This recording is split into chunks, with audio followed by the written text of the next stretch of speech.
Welcome, everyone, to the NYC Workforce Drop. I'm Greg Morris, the CEO of the New York City Employment and Training Coalition. Hey, right now it's raining outside. Folks wandering the streets under an umbrella. Whether there is sunshine where you are or whether it is another cloudy day, I am grateful for you listening to this particular podcast. If you're out with the dog, if you're on your way to your favorite coffee shop, whatever it is, thanks for taking a few minutes to listen in. I can't tell you how excited I really am to bring to you today's podcast. It's Randy Peers, the president and CEO of the Brooklyn Chamber of Commerce. And Randy's going to deep dive into his path and how it is he took steps during the course of his career to find his footing in workforce development. He's going to talk about the intersection with economic development. He's then going to push this idea of, listen, if we can't figure out ways to ensure that our businesses are doing well, then there's no workforce development opportunity. And we've got to correct that. We've got to shift to that. And we've got to understand that it's our small businesses that we rely upon to get us through our days. He talks a little bit about what it meant to be responsible for the chamber and the Brooklyn Chamber during the pandemic. In fact, he will talk about how it is that he took on his role not long before the pandemic and all of the ways in which he had to figure out how to make that work. So many of the innovations from that particular period carry on today.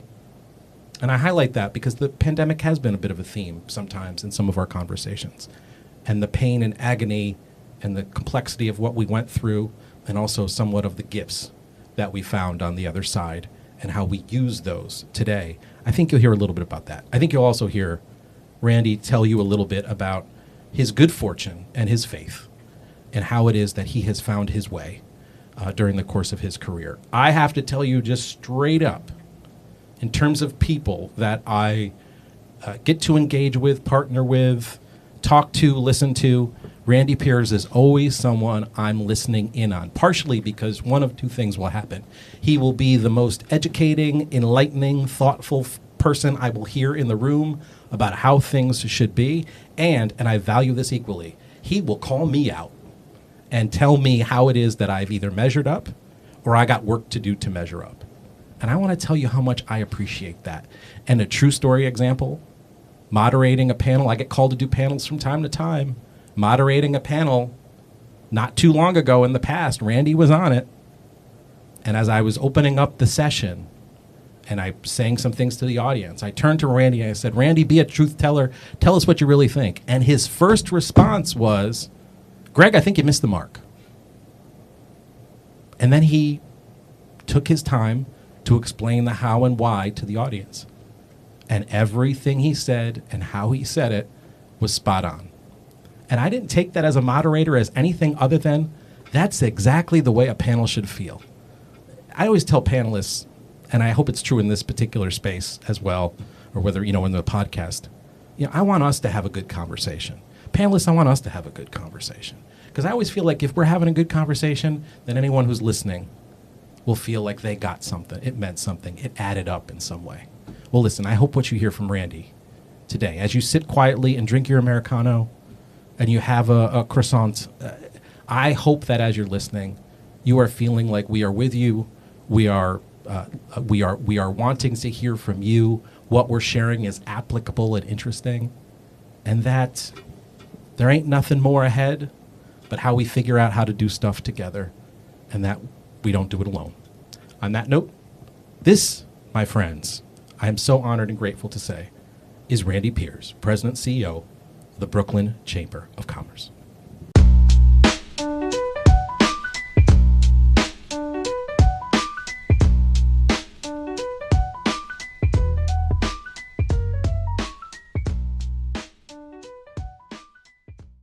Randy is in the studio. Randy Peers is with us.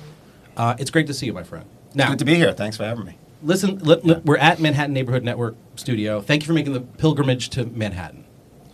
It was a hike in the rain. And it's raining. I feel like we picked the worst imaginable. How many ways of transit did it take But you know what? Here? I deserve this. I canceled the last time. This is what I did. He canceled. He canceled on us. You were very apologetic.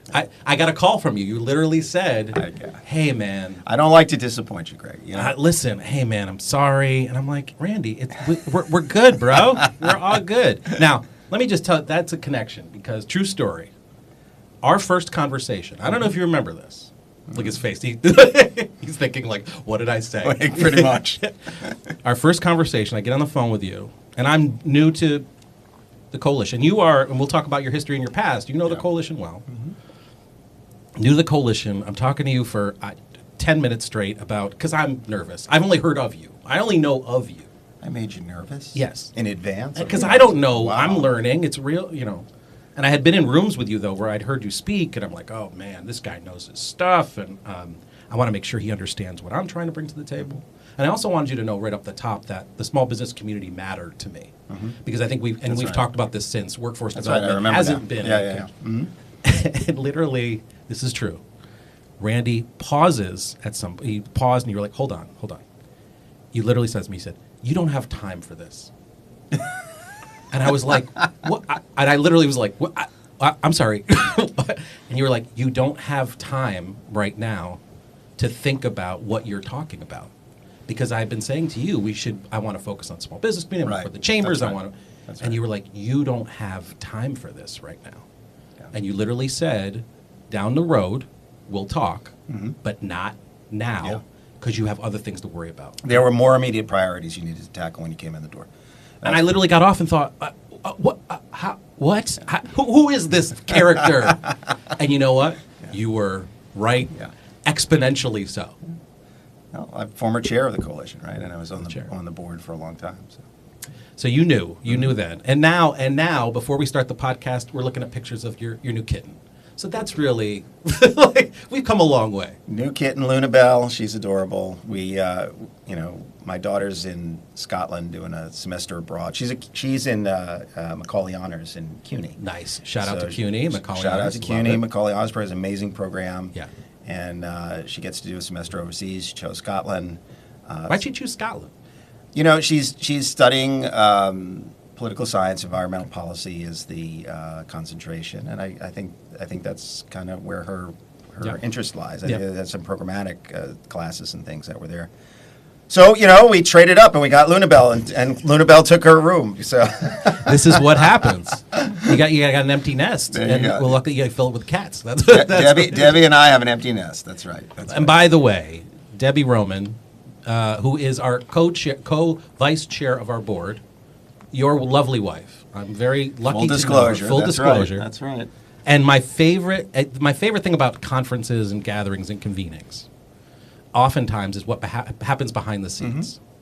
And there was a perfect moment because you took on the second day. You came through. You wrapped us up, and I said to you, I want you to close us out. Right.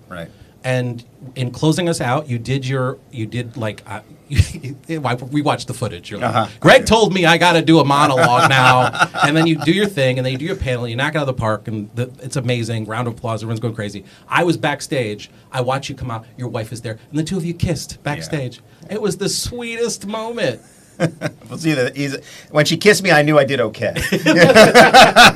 Because if not, she had pointed her finger and said, "How dare you?" She would have given me a piece of her mind or suggested I did it another way. But it's a little. I have to say, Greg, this is a nod to you.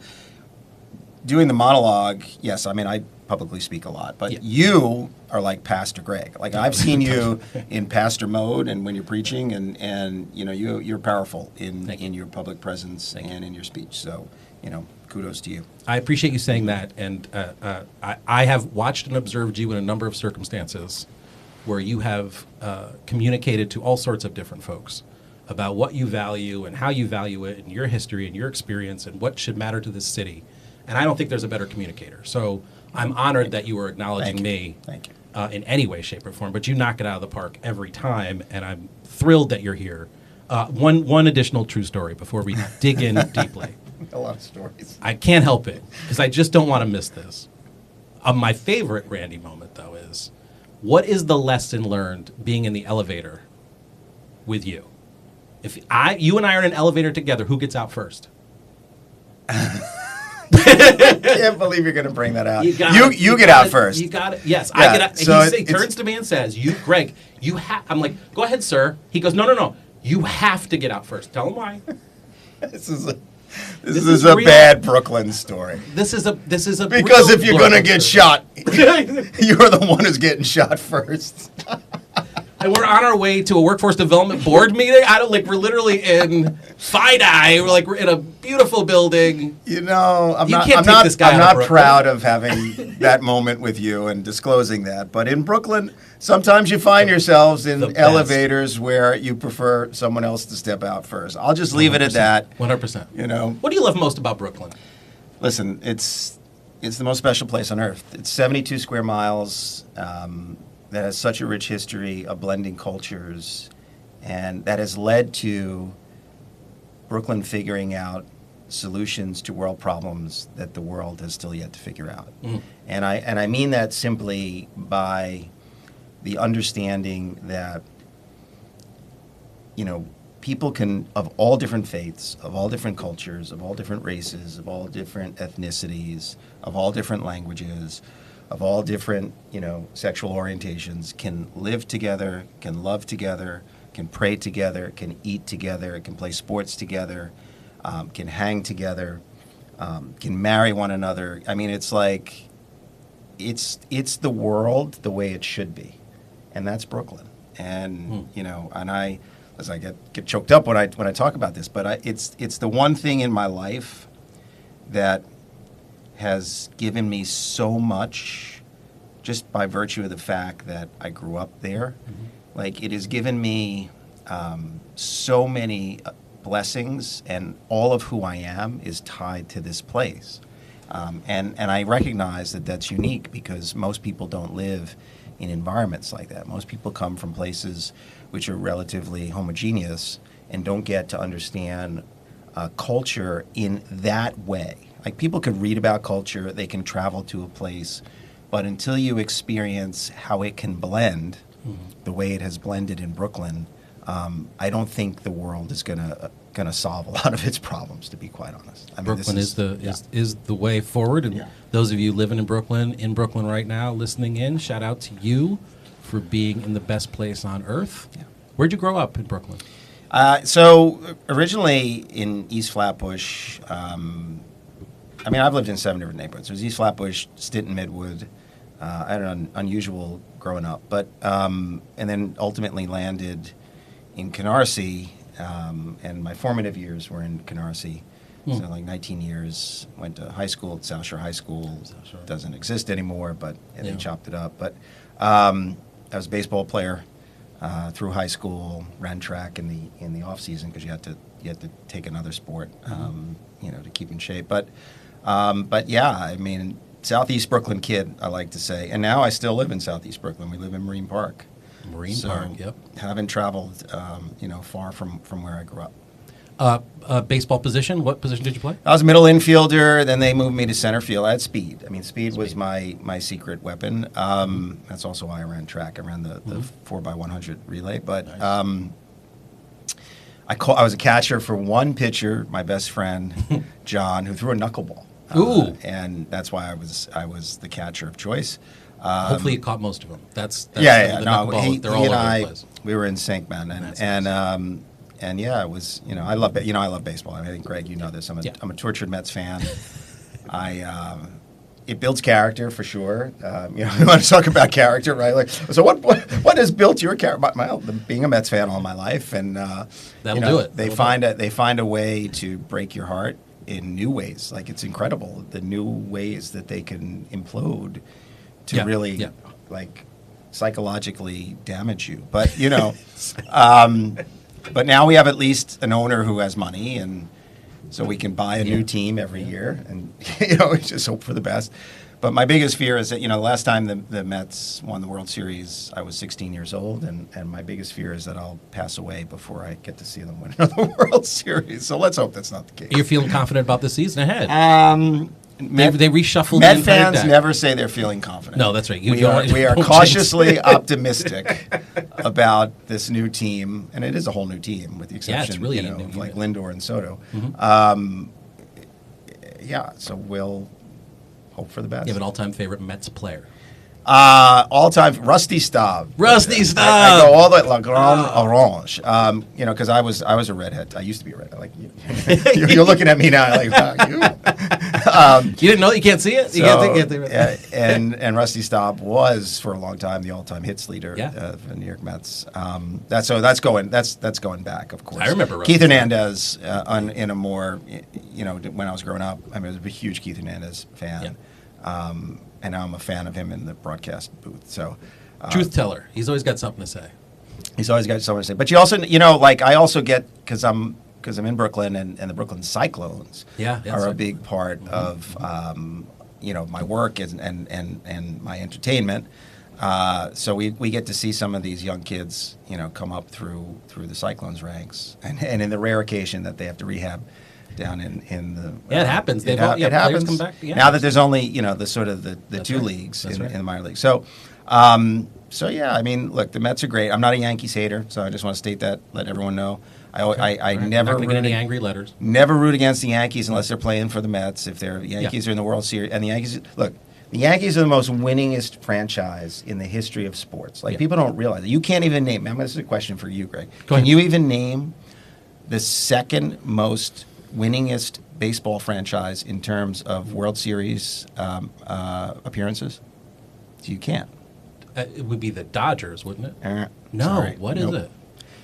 St. Louis Cardinals. It is the Cardinals? The Really? St. Well, Louis now you Cardinals. really got to rewind the clock. That's if That's right. true. But it's like not even close, right? So it's like the Yankees with, I don't know, 48 World Series Yeah, it's appearances, and something the short. Cardinals have like 18. And you know, so So mad I didn't so interesting. And we're going to transition into a little OBT. Remember, Opportunities for Better Tomorrow. Shout out to Opportunities for Better Right? Tomorrow, I Greg mean, and Evelyn. my current job is I run the Brooklyn Chamber of Commerce, but for almost 11 years I ran a great workforce organization in OBT, and you know OBT always had a very disciplined programmatic model that required the young men, for example, to wear professional attire every day. Back in my day, that meant full suits with ties, but they're also required to shave and get a haircut if when they come into the program. And we caught a little, we used to, people had different opinions about that, but with the young people, I would say to them, look, because a lot of them were Yankee fans, right? Yeah. And I would say to the young men, I would say, look, you want to come play for the Yankees, what do you got to do? Got to cut your hair. Yeah. Got to that's right. shave every day, right? Johnny Damon, when he came from He had to Boston, cut his hair. He had to Cut cut his that hair. big mane of hair, Yep. right? And if you watch them during the post-game interviews, they always got a suit on, Yep. right? So I say to these young men, I said, well, so why do you think they made them do that? I don't know, because they're stupid and this and that. No, because off-field discipline equals on-field success.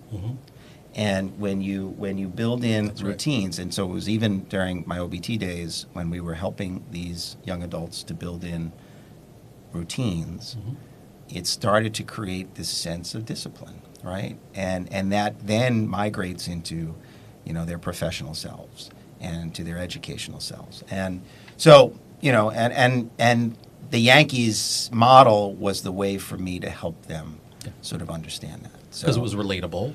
Totally relatable, right? Makes sense. Right. And then they see these, Yankees superstars in these amazing suits. Yeah. And they're like, yeah, I could be like that too. That's right. And I will just say this: one more notion on baseball.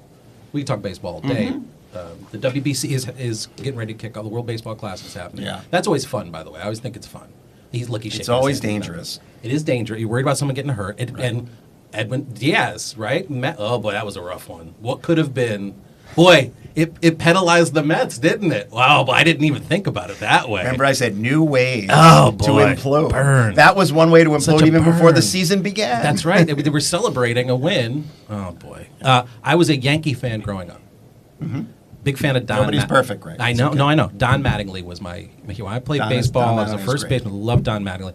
What I remember about that is there was always a conversation about because he had long hair when he Yeah. started mustache. So it was about his mustache. Yeah. Did he have to clean up his mustache? How is his mustache? That guy's going to get his championship someday. I'm absolutely hell bent on making sure it happens. Not in the hall though. I'm sorry, we're getting on a tangent. I can't help it. But the problem with the Yankees, by the way, if they win, you go, of course they're supposed to win. If they lose, you go, how can they possibly lose? It's no fun. You see, I just say that, look, the Yankees are competitive every year. Yeah, I mean, they haven't gotten the World Championship in a while, but they're competitive every year, and that's because it's part of the Yankee culture, right, to win. And there's I admire that. Yeah. That to be part of a winning culture. Speaking of, you referenced OBT. Yep. I went back into the archives. I saw a video of you at St. Francis College. Yeah. I think it was something like 12 years ago, something along those Okay. lines. And you were talking to a class. Right.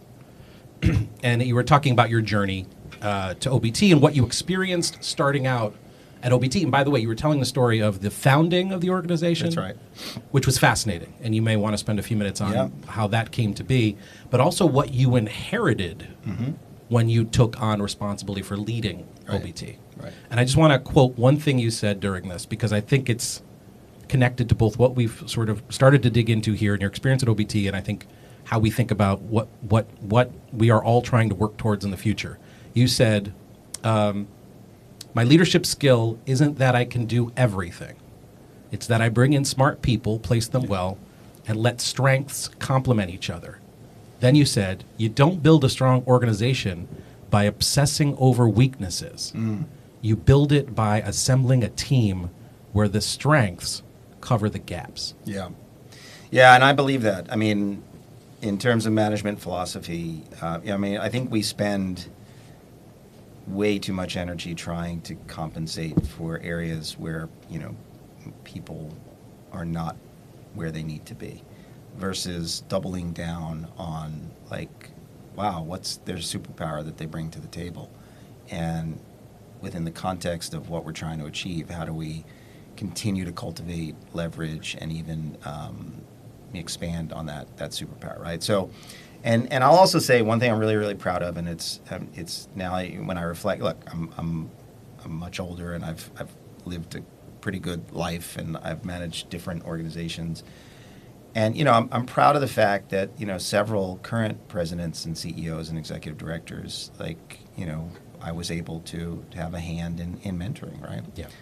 Marjorie Parker was my number 2.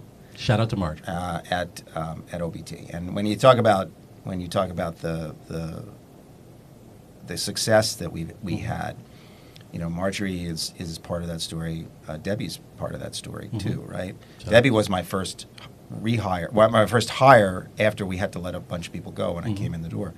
And the short story is simply that I succeeded a founding executive director, Sister Mary Franciscus. I never thought in my career I would succeed a nun.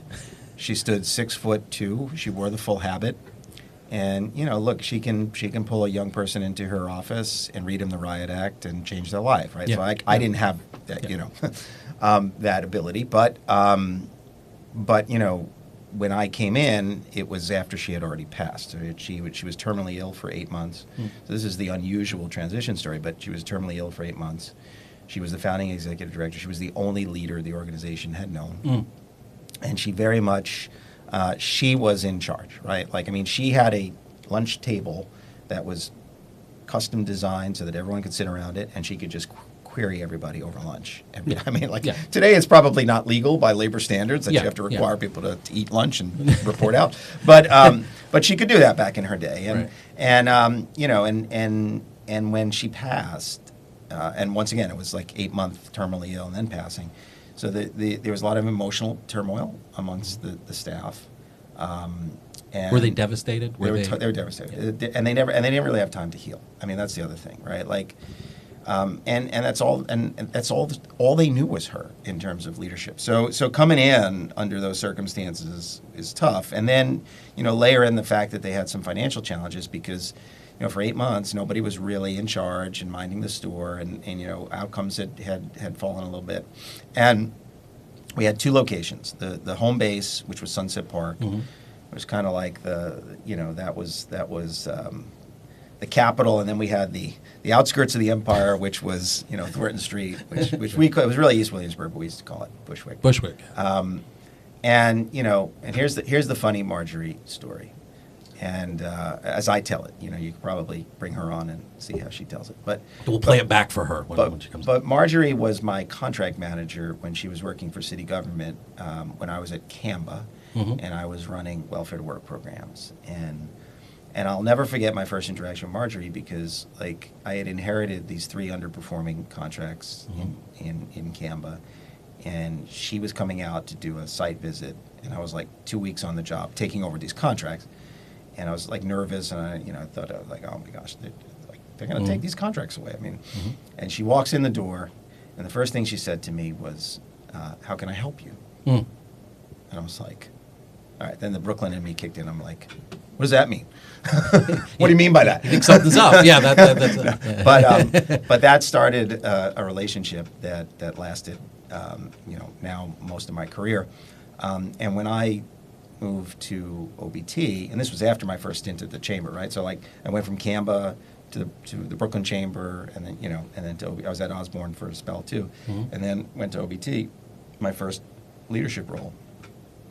I knew we needed help, right? So Marjorie was working as a consultant at that time, and she came on board essentially to do 2 things. Number one, really diagnosed the performance issues at the Bushwick location, and number 2, to mentor someone that we had in place there as a site director to be a better leader. So she was probably in about 6 months, and she came back and she had her signature recommendation was like, look, she's like, you're already riding the ship. She's like, the problem with Bushwick is that they feel like an afterthought. They feel like the stepchildren. Everything happens at Sunset Park. Sister Mary always focused on Sunset Park. Yeah. That's where the legacy was, that's where history was. She's like, they need a senior leader who will make them feel like they're part of the whole. And that wasn't the person she was mentoring. And that so her credit, she's like, look, we got a good site director, but you need somebody who's got your ear, who's got stature to show the team in Bushwick that they matter, and that and she's like, and beside and in addition to that, Bushwick is where your growth is going to be. And she was absolutely right. Yeah. She's like, the market to work with disconnected youth and expand the portfolio was in Bushwick. It really wasn't in Sunset Park. Yeah. So I said to Marjorie, I agree with you 100%. When are you going to start? And she looked at me and she laughed. She's like, She's like, I like being a consultant. She's like, I like working out of my home and in my pajamas and not having a set schedule. She's like, it ain't happening. She's like, I'll help you draft the job description, and you do the search, and when you find and I'll stick with you until you find somebody, and then I'm done. She's like, then I'm done. I'm like, okay. Another 3 months in now, so like 9 months into her engagement, we're at a regular sit down conversation. We have every other week, whatever the case may be, and she's like, Randy, you really haven't updated me on the search. She's like, what? How's the search coming? She's like, do you have anybody identified? I mean, like, where are you at? It's been 3 months. And I'm like, well, Marjorie, like, this is going to be the most important decision for me. Like, I don't want to mess it up. Boy, you are really... like, if I screw this one up, it can mean my entire tenure here. And she looks at me and she's like, you're not even fucking searching, aren't you? And I'm like, I shrugged my shoulders. And she's like, okay, I'll do it. Listen to that. 7 years in thereafter, Love it. we built a citywide youth organization that was second to none, I think. And partnering with the Y to create the Y Road Centers, expanding citywide, South Bronx, Jamaica, adding an adult literacy portfolio. It was really a great run. And so I have to give her a lot of credit for the work that we did there collectively. She left before me ultimately, but she went to become her own executive director. But Emily May, right? I think you all know Emily May.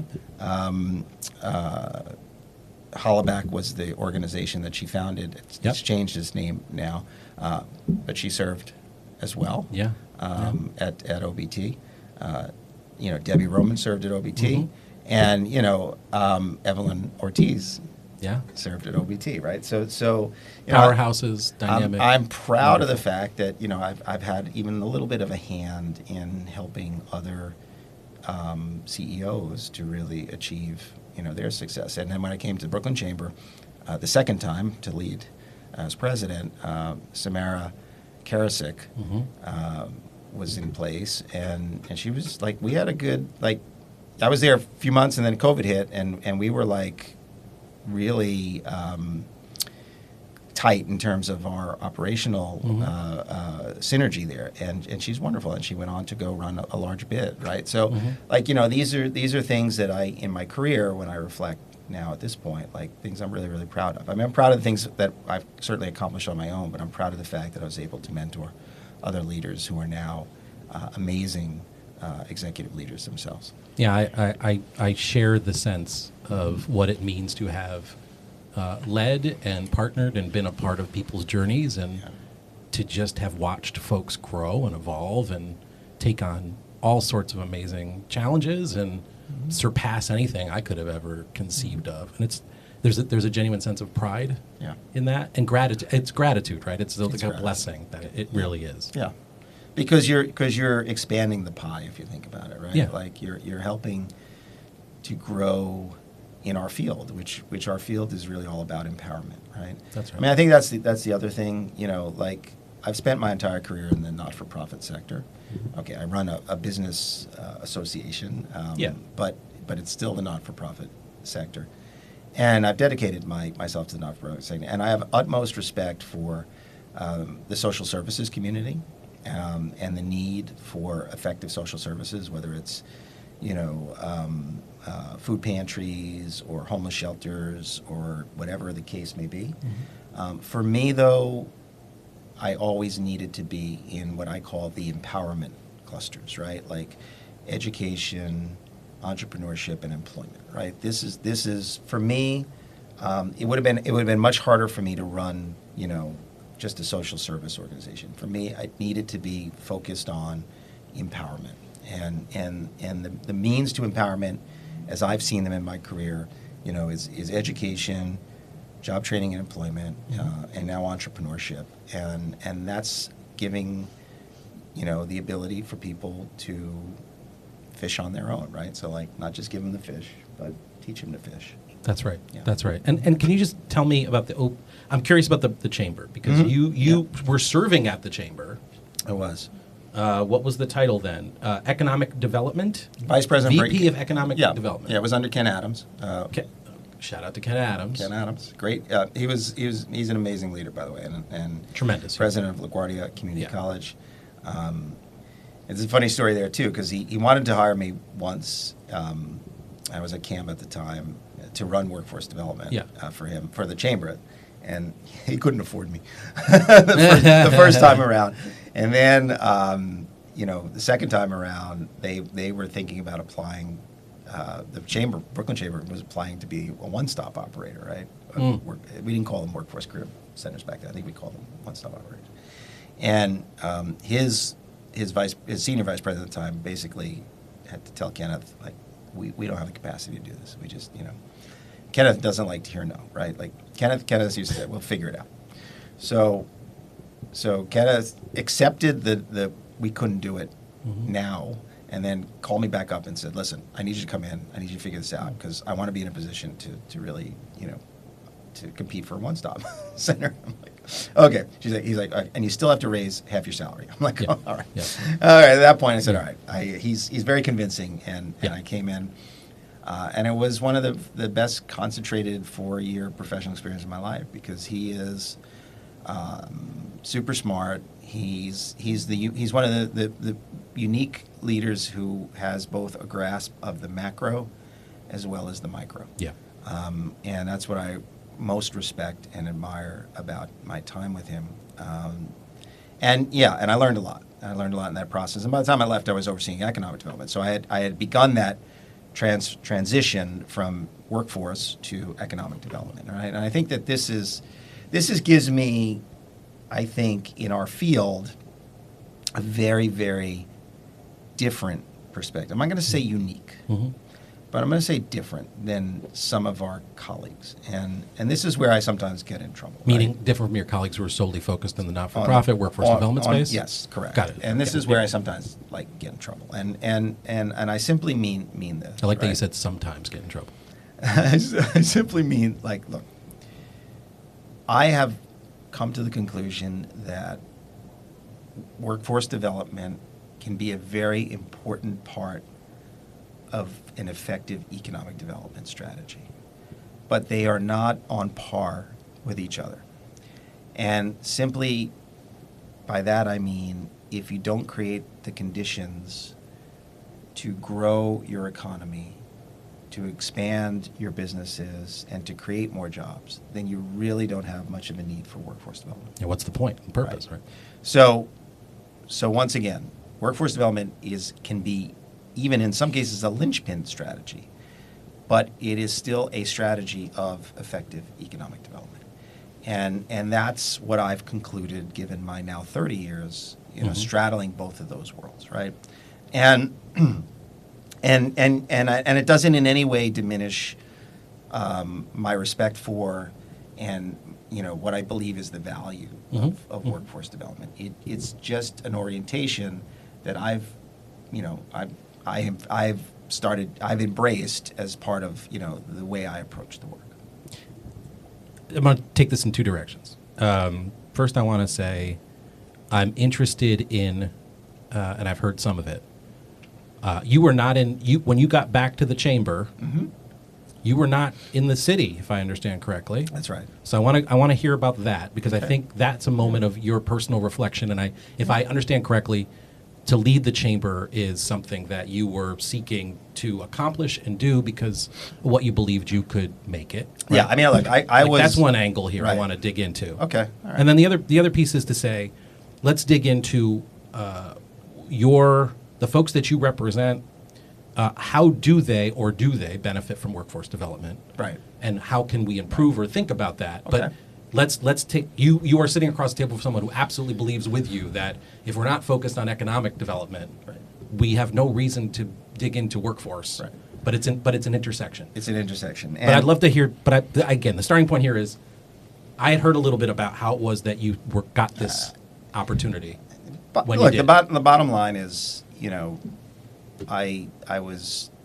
want to say I was number two to Ken, but I was being in some ways mentored, taking mentorship from him. I don't think he deliberately Wasn't necessarily his order. Right. You were receiving. I was receiving and absorbing and whatever the case may be. But I had an opportunity to leave and run my own organization when OBT presented itself, and it had a lot of good opportunities for me. It was my community. I was community board chair in Sunset Park at the time. Yeah. So there's a lot of good stuff there, and I needed an executive leadership role at that point. I got my MPA from NYU, so that was a no-brainer. But about 5 years in, Kenneth had already left. Someone else had come in. And then he lasted a few years, and then he left, and they conducted a search. And, of course, the search firm circled back to me and whatnot. And, and I had relationships. We were active in the chamber, and I had relationships with the board and board chair and so forth. And everything was looking really positive. Mm-hmm. And then it just kind of went silent, as these things sometimes do. Mm-hmm. And ultimately, Carlo Chisura emerged as the chosen president. Mm-hmm. And Carlo is a friend, and he runs Building Congress now, and he's a huge, probably the city's leading advocate for infrastructure investment. Absolutely. And but at the time he came out of the borough president's office, and and for him, it was a good opportunity. So I was kind of like runner-up. Excuse me. And, there weren't a lot of other opportunities, though, in the economic development and work and chamber space, right? I mean, that's the thing. There's a lot of opportunities in workforce development because funding is more generously funded than economic development. But there are only limited opportunities in the economic development space. So, I continued on at OBT and continued to, like I said, I ultimately did almost 11 years in that role, and I could have stayed in that role. And I've seen a lot of nonprofit executives stay in their roles Long time. for their entire Oh, yeah. careers. Yeah. That wasn't my orientation. I wanted to get back into chamber world, to business support and economic development. And at that point, because there weren't a lot of opportunities in that space, I knew I had to leave New York to get back in the game. And that's when I headed to Reading, PA, Berks County. It was a countywide position because they did a great merger. They merged their two economic development organizations with their chamber, created a larger entity. And I thought that was really innovative, right? Because I'm an economic development. Chambers, not all chambers are economic development oriented. Ours was in Brooklyn, and that was my kind of orientation. So for me, the alignment made a lot of sense. Also, Deb had some family in Pennsylvania, not too far away, up in the Lehigh Valley. So there were a lot of reasons to, and I just needed to get back into the game as it related to economic development. So was it tough to leave New York? It was very tough to leave New York. Leslie had just finished. Actually, she had just started. Leslie and our daughter just started middle school. So it wasn't easy for her. Yeah. I can't imagine. Deb had a good role here in New York, and I actually went 6 months before them because Leslie had to finish up her semester. So things are different. But this was such a good me going to Pennsylvania was such an important learning experience, because I know this sounds weird, but I had never been outside of my hometown. Now, my hometown was 2.6 million people, most incredible place on earth, Yeah, and as the most it's already been dynamic city, described, right? the best place on and the earth. most Yeah. worldly city Yeah. in the world. Yeah. But I had never left my hometown, so all I knew is how we did things here. Yeah. In Brooklyn, in New York, and I went to Pennsylvania, and I learned some lessons about how the things that work in New York don't always translate into successful strategies somewhere Paint the else. picture just for a minute about Smaller, what Berks County, right? Berks County, about 500,000 people in the county. City of Reading was the county seat, third poorest city in the United States when I got there. By that point, it had become a majority Latino city, mostly transplants from New York who moved to Reading because the cost of living was less, and Familiar story. And for them, it was a quality of life kind of upgrade. But a lot of the industry had left the city and moved to the suburbs, but the county had strong economic industries. They had manufacturing base, that East Penn Batteries and Enersys, a couple of battery companies, and Palmer Chocolates. All of your chocolate Easter bunnies came from Reading, Pennsylvania. Penske Truck Leasing. So they had a good, solid base. So when I got there, this great merger, new alignment. I came in. They wanted change. At least that's what they said. And then they went and hired the guy from Brooklyn to kind of bring change. My strategy was to concentrate on the city, right? And they had this term it was the hole in the donut, and I hated that term. But what they're really trying to say was it's the city that's become the drag on the county. But here's the key, and this is why workforce is so important. The jobs, there were good jobs there, but we needed workforce strategies to help the people who were living in the city to access those jobs in the county. So I focused a lot on trying to be that bridge, and I also focused a lot on city revitalization, because that's where I felt the need was. And to their credit, they embraced that, for the beginning part of my tenure. But it became clear, sort of, a couple years in, that wasn't where everyone wanted to be. And for me, I made some missteps. I definitely ruffled some feathers with my style, the more abrasive New Yorker style, and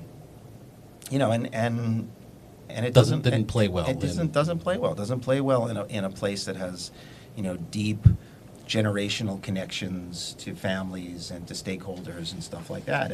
And I learned that lesson. I really did. And you know, but 2.5 years in, like, I wasn't happy.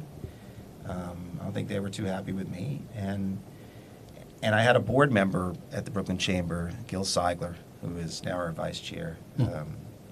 Gil's amazing friend, another Mets fan. Amazing friend. Another tortured Mets fan. Great guy. And he kept calling me. And you know, this is when, you know, Carlo had left, and they had 3 presidents within the span of a year and a half.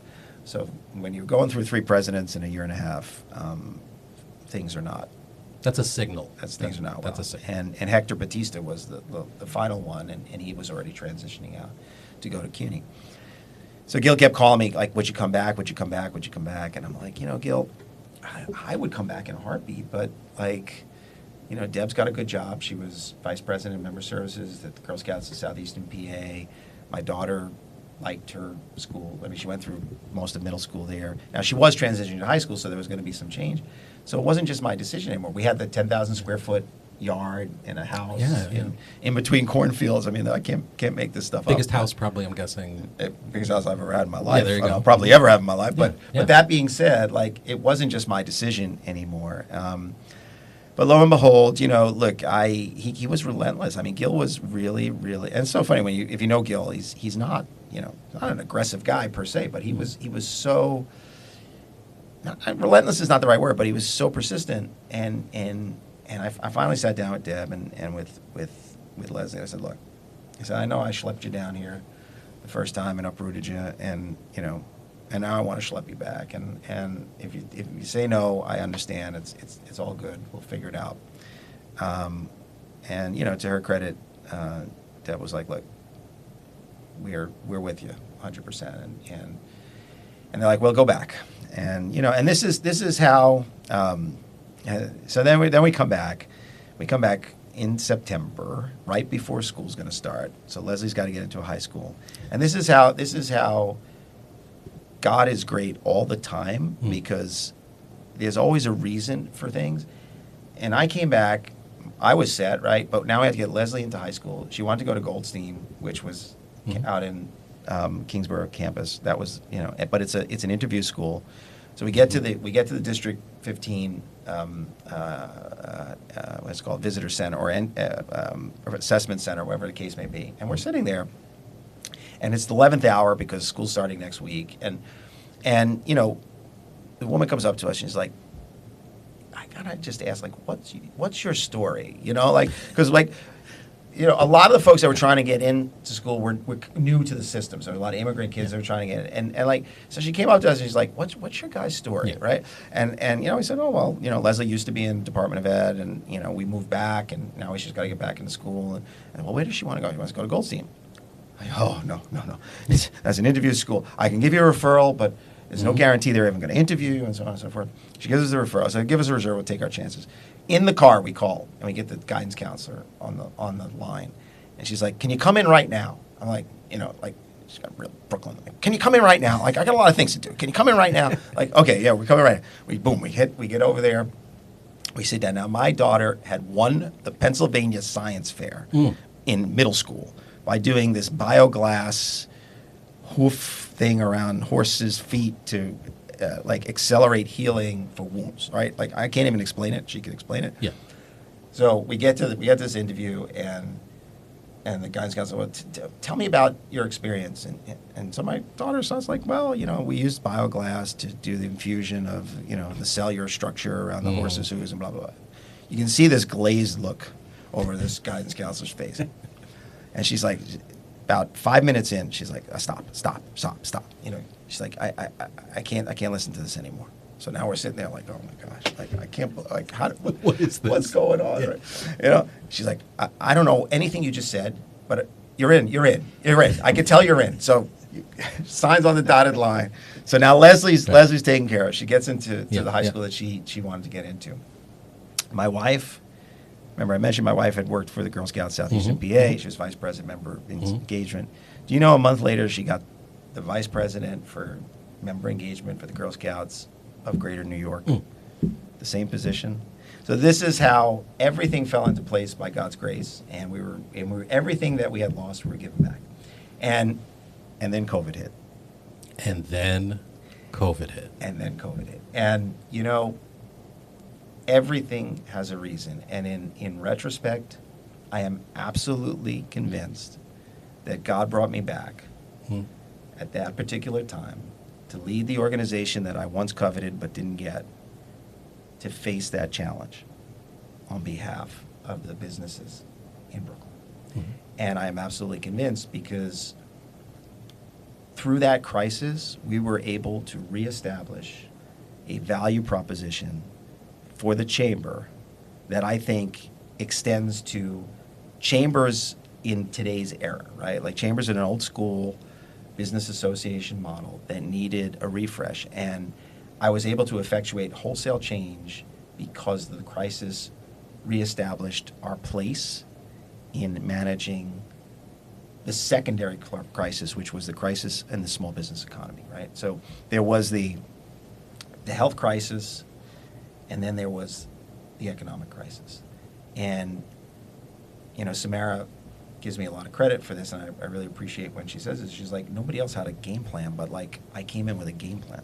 Like, and, you know, from launching the Small Business Resource Network, like, we didn't know what was going to be available to support small businesses in the beginning, but I knew that once we reopened the economy, small businesses weren't going to be able to come down to a government-run center somewhere else when they're trying to roll up the gate and serve customers again under really tough conditions.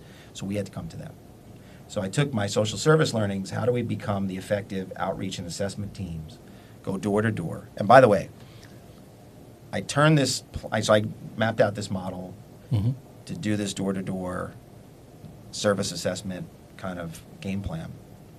Turned to my good friend Kathy Wild and said, who has been on the pod. Right. And I turned to her in end of April, right? So think about the March, COVID hits, end of April. I'm like, I got this idea how we can help small businesses. I don't know what's going to be available. We don't know when we're going to reopen the economy, but I know we're going to have to be out there knocking on doors and meeting business with that. She's like, Randy, it's such a great idea, but all the corporates want to fund right now is the health crisis. They want to pay for ventilators. They want to support frontline workers, like hospital, and rightfully so. She's like, be patient. Being patient is not my strong suit. Yeah, I don't get that as part of your character. But I said, okay, I get it. You're right, Kathy, you're right. So what did I do? I did 39 commercial corridors between the end of April and summer. Now, I couldn't require the staff to go out with me, although two staff members, Jonathan and Luke, always stepped up. And I did that on a loose connection to Cuomo's executive order that said, if you're a business that serves essential businesses, you can reopen. So I said, okay, good enough for me. I saw that one line. You checked that box. That one line in one of the executive orders. So I said, so that entire. Now I wasn't going to ask any other staff to go, but I did 39 commercial corridor walks, being able to document in real time how the crisis was affecting the small business community, and I learned so much, and I knew I wasn't going to get sick. I just knew it. Like like you just have this sense. I wasn't, I didn't know I wasn't worried about getting sick. So I put on the mask. We delivered. At first, we were just delivering sanitizer, thermometers, gloves, things like that. Then when the city had a couple of programs, we were starting to market that. Then when PPP came on the scenes, we served as a bridge to market PPP, right? So so our team's mission evolved, but we were always present in the community, like 51 neighborhoods in Brooklyn, and we served them all during COVID. And it was an innovative, and now the program was picked up by the city itself, and all 5 chambers run it. Kathy, true to her word, found us a citywide funder, Peterson Foundation. Now the city funds it, and that program still exists today because the service delivery component of this, how do we reach businesses where they're at versus expecting them to come to us, is the uniqueness of the program model. So it's the service delivery piece. And then the next piece, we had a CDFI, Community Development Financial Institution, certified by U.S. Treasury. We didn't have 2 nickels to lend since COVID. I was able to cap it. We did a crowdfunding campaign, the Bring Back Brooklyn Fund. We raised $750,000 in crowdfunding. to give out grants before there was any PPP or anything available. Before that. Yeah. Before that, Mhm. like $10,000 grants. I learned something about CDFIs. The more you raise and deploy, the more you're eligible for it. Then we got some Treasury funding. Big break came when the Social Justice Fund, which was incubated by Joe and Clara Sy, and then ultimately Greg Bishop came in. When I helped convince them that they needed to do a character-based lending program for BIPOC businesses that couldn't get access to PPP and other lending. And basically, these were businesses that had served the community for decades, but didn't qualify for PPP because their payroll was sketchy or their tax filings were not up to snuff, whatever the case may be, but they had been baking cocoa bread or cutting hair or running a restaurant in the community forever. They had been compromised in some way. And all they needed was the cash. Yeah, they need cash. And, Clara Sy, to her credit, she's like $2.5 million, putting it in. Chamber did zero interest loans, character based. So this is the innovation, not reliant on credit scores, guarantors, and collateral. Those are the three evils that keep a lot of BIPOC businesses out of the financial game. And I said, change the underwriting. It's not about interest rates, change the underwriting. Okay. It was about interest rates insofar as we did 0% up to $15K. We did $800,000 in total. And then True Fund, our partner, did up to $100K at 2%. So it was still the cheapest money any of these businesses were going to find. And all in, we did $2.5 million in deployment for small businesses. So that was the second innovation, right? The Small Business Resource Network. We launched an Entrepreneur Academy, Brooklyn Entrepreneur Academy. We graduated 14 BIPOC women to their businesses. And even that, 2 years later, we had businesses like Kente Cohen's, my good friend Ashley Marrero, who makes ice cream. And this is ice cream steeped in history, in African history, and in particular the African diaspora, and all these flavors, using ingredients that come from Africa. And she tells the story, through her ice cream of different parts of the diaspora. Great concept, and she was doing carts and events. It was only 2 years later, after she graduated our entrepreneurship, that she found a brick and mortar, and now she opened up in East New York, and she's killing it in the best of ways. And she's like, it's become like a hub for the community out there. So we launched the Brooklyn Entrepreneur Academy, and then I said, now this is over the course of the 4 years, right, through the crisis and whatnot. Yeah. And then I said to the staff, I said, we're meeting so many great independent makers and designers who are making cool stuff throughout Brooklyn, like that's Brooklyn themed, whether it's apparel or packaged food goods or housewares like candles and dish towels and coasters, and we got artists who are making art. And I said, let's run a retail store. What was the reaction from the staff? You say that, and the staff does what? Okay, so understand, I have about 15 ideas a week. At least. And I don't like to hear no. We know. But on this one, they drew the line. I think they sent Samara in first,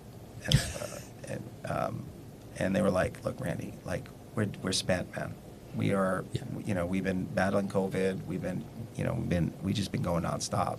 Like, and now it's not easy to run. She's like, to start a retail, like, what are you talking about? Like, yeah. But we were at Industry City because we had already moved the chamber to Industry City from downtown Brooklyn.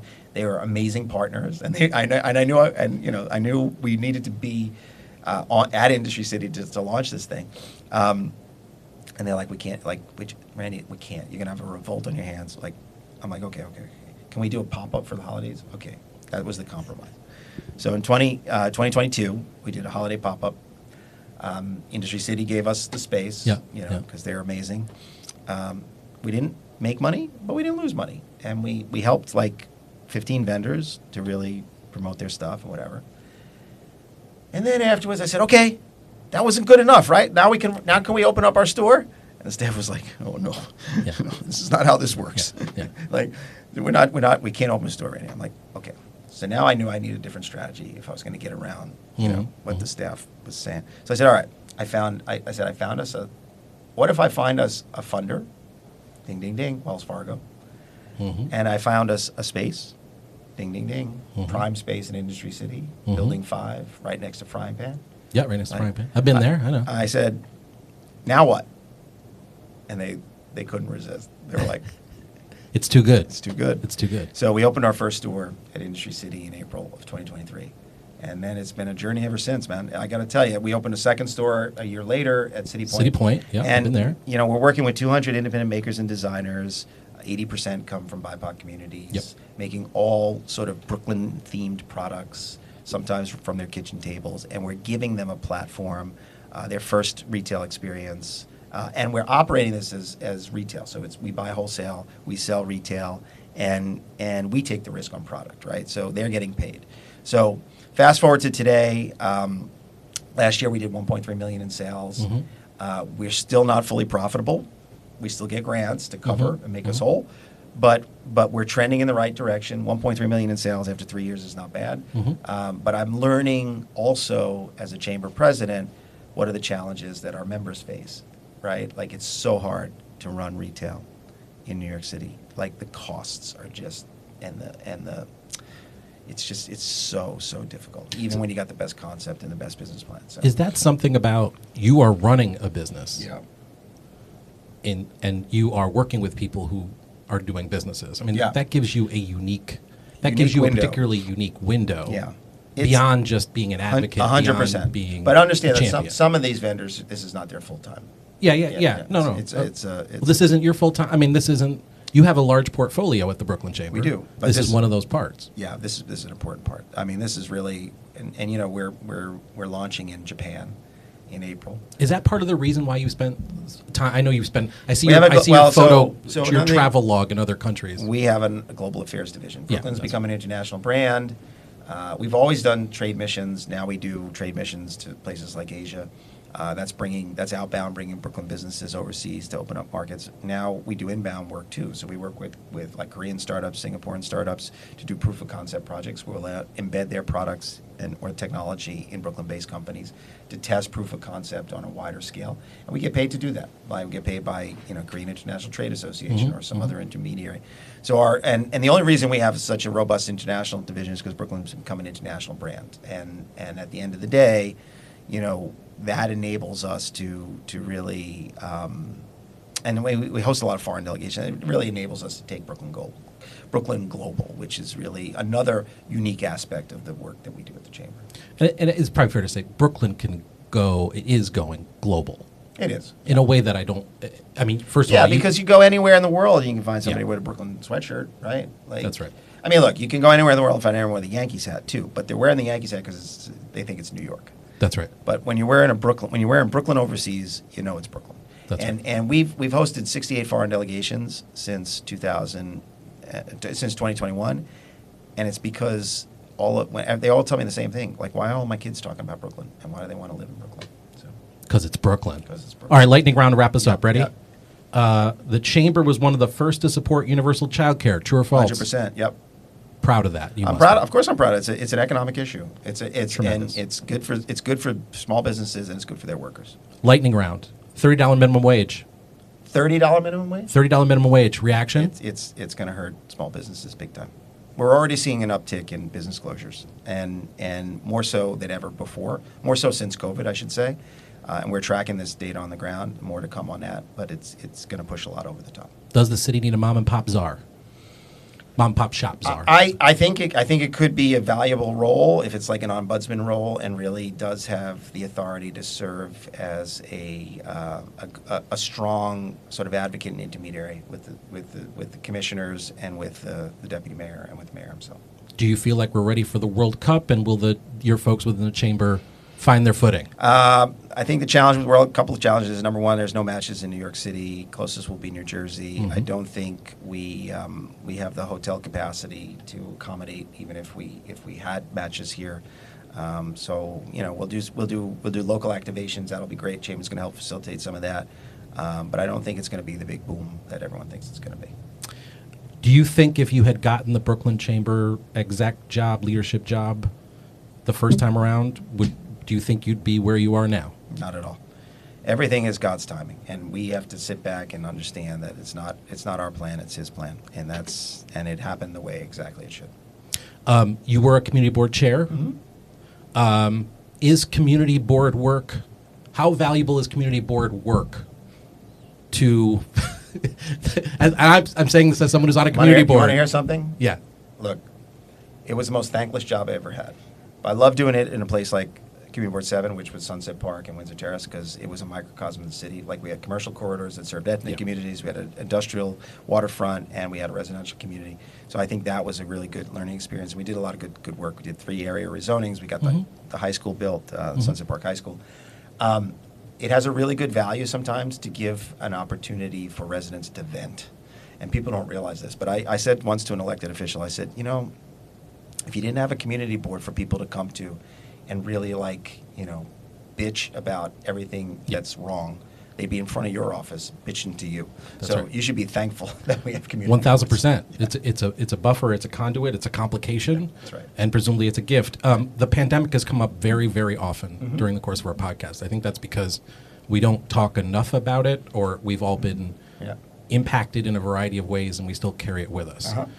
Fair to say that for all that was lost, we also gained something by having gone through something we couldn't imagine. Well, I think we showed that government can be flexible and can loosen regulations and can do things in a crisis that's innovative, and the world won't fall apart. In fact, in some ways, it made it better. Think about outdoor dining, which has now gone through fits and starts, and think about open streets. So why do we have to go back to making it more complicated and more bureaucratic and more regulated? We showed that we can be innovative and flexible. And I think that flexibility is a lesson that we should learn to take outside of crisis time. If the small business and the new Small Business Services Commission came to you and said, what's the one thing I can do to make the Chamber's life better, easier, one thing to make your businesses more successful, what do I need to do today? I mean, I think the mayor has to set this example, but I said this as well. It's no longer about cataloging the fines and the violations. We know what the top fines and violations are facing businesses. And by the way, no business closes because of fines and violations. It becomes the straw that breaks the camel's back when they're facing all of these other rising costs.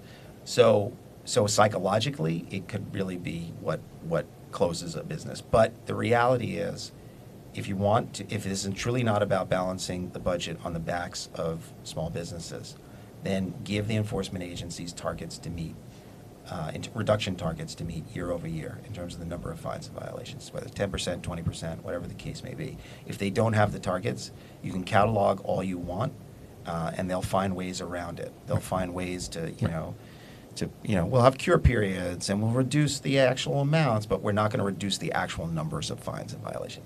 The mayor has to say 20% reduction year over year. I don't care which fines and violations, but I want to see the reduction.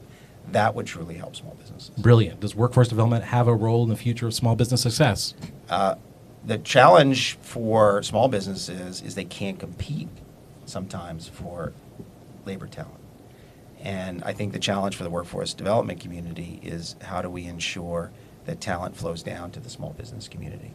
And I think because many times the workforce development community is focused on scale. And, with the small businesses, it's the onesies and the twosies. Now, you could aggregate that and get to scale, but it's a lot more work. So we have to dig deep in the workforce development community to serve the small business community. But I think it's essential for the survival of small businesses, because in a high-cost environment that is not going to change anytime soon, hopefully it will change over time, but in a super high-cost environment for small businesses, the one thing we do have is talent. And the one thing we can cultivate is talent. It's New York City's superpower. But talent has to flow to the small businesses as well. And is one way to do that, we've talked about this before, navigators, the idea of I having love that idea, yeah. Pitch the navigators. Pitch to the wrap us navigators up. and pay for the assist. There it is, right Yeah. there. That's a difference maker. Yep. You have a beautiful family. Thank you. You are tremendously successful and impactful. I'm excited to know you, to work with you, and to find ways to make this city everything it possibly can be. As a Brooklyn resident myself, I stand with you in saying there's no place better to be. Do you have a favorite spot in Brooklyn to eat? Oh, I can't. You know, Oh, you're he not can't gonna do it. do He that. can't do No. it. I knew he couldn't do I it. You'd have to name I 20. I have one in every and then- neighborhood. One in every neighborhood. Last night we Okay. went to Del Rocco's in Oh. Brooklyn Heights. Trini Jam, BK, which is my go-to place in Canarsie, best jerk chicken. Well, we're gonna do at some point a jerk chicken crawl because everyone says they got the best jerk chicken, you know. But no, I've got so many. I'm in Park Slope. What should I do?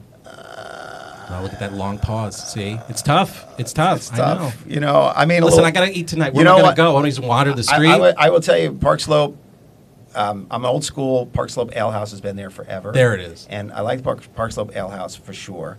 But I will say, you should ask me, like, where's the best burger? Okay, one of the best burgers, Skinflints in Bay Ridge. They do it on an English muffin, so all the juice seeps into the nooks and crannies, right? Like, you know, like, what type of food do you want? You like Greek? Pizza spots. Pizza spots. Okay. I knew that would be too much. It's too much. We're going to have a whole separate podcast just for food. Just for food. Let's do it. And we'll bring Andrew on. And Andrew will be Yeah. on. We'll Yep. do the whole thing, and we'll go through it that way. Fair enough. Fair enough. I'm grateful to know you. I'm grateful to know your family. This has been an absolute pleasure. Let's Thank get you you. across town so Yep. you can enjoy Manhattan to its fullest. Thank you, sir. Thank you, brother. Got you.